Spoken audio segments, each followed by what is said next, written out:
On the day they turned 14, twins Max and Mia discovered a rusted iron box beneath their grandmother's attic floorboards. Inside lay a brass compass, its surface etched with constellations that moved. When Mia brushed her thumb over the North Star, the room filled with a sound like rewinding film. Suddenly, they stood barefoot on hot desert sand.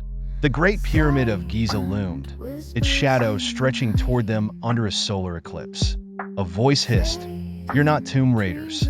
A boy in linen robes emerged, a cobra coiled around his arm. "I'm Khafra, architect of this pyramid. The Chrono-Compass chose you? Then you've come to learn time's first lesson. Even stones remember stories." He pointed to workers hauling limestone. One block misplaced and history crumbles. The compass glowed again, yanking them to 1499 Florence. They crashed into Leonardo da Vinci's workshop, dodging a falling model of a flying machine. Diamine! Leonardo barked, ink smudging his beard. "Fix this wing." Max grabbed a modern wrench from his backpack, and Leonardo's eyes widened. "Genius!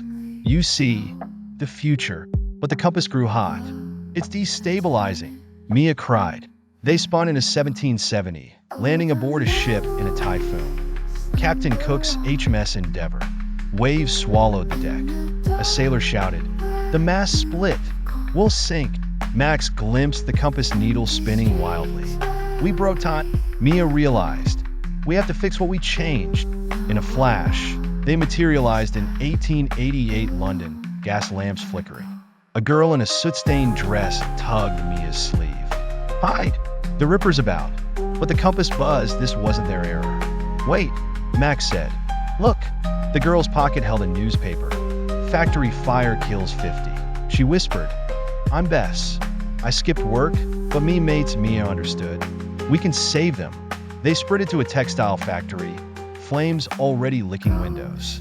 Max used Da Vinci's pulley sketches to rig a bucket chain. Mia distracted guards with a smartphone's flashlight.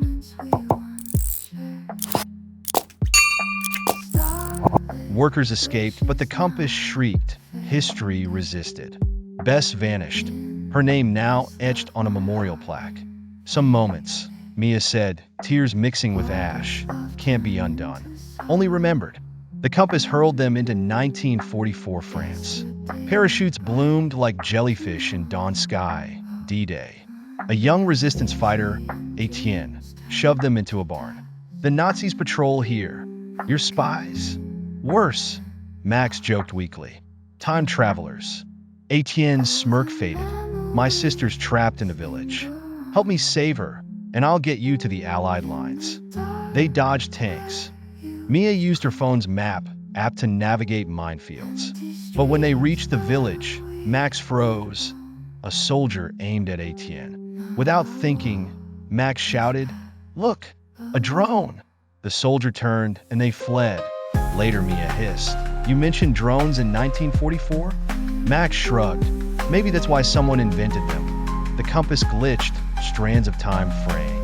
They tumbled into 1588, onto the deck of the Spanish Armada's galleon. A cannonball shattered the mast. "This is our fault," Mia realized.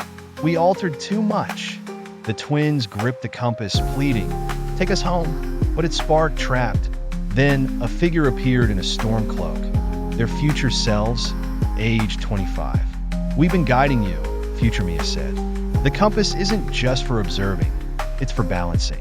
You've seen history's pain. Now, mend its tears." Future Max handed them a vial of Leonardo's ink mixed with desert sand. "Sprinkle this where time split."